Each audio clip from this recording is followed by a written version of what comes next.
dito tawagin sa akin. Wala nang ano, wala nang kadina isa. Dito ako papahangin. Yan, mga season na yan, oh. Yan. Tagal na yan. Yan, oh, ano niya, yung kadina niya, naputol. Yan, oh, sirang-siraan na eh. Mayroon pa tong mahaba na ano eh.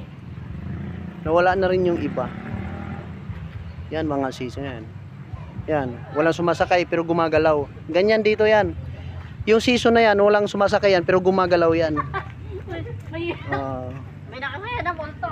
Ayan, sa tagal ng panahon, wala nang mga upuan, oh.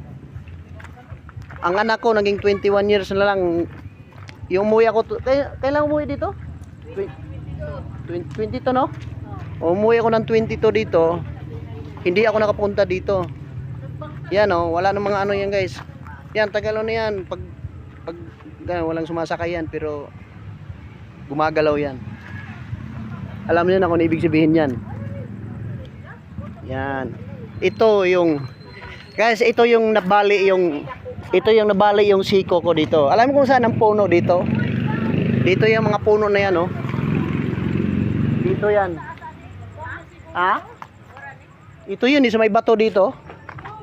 Yung nahulog ako sa puno nito. Oh, dito yung malaking bato dito. Tinanggal na, malaking bato. Dito yung mga puno na yan dito, yung malalaking puno na yan, oh. Matatanda na yan, mga kadodong yan sa labas, pisa matatanda na yan. Yan, matatanda na puno na yan. Yan. Yan, so sobrang kalikutan ko. Ito yung mga mga inakyat namin, mag-exercise ka tuwing umaga. Ito yung kwadrado na yung parang para maging ahas ang itsura mo. Ayan, mga kadodong. Akala nyo sa Marikina lang yung may sapatos? Hindi sa Marikina lang may sapatos. Dito yung malaking sapatos din sa Hilongos Leyte na walang tubig. Yan, oh. Yan. Matagal na to. Yan na yan. Ano na yan? Bato na yan. Ano na yan?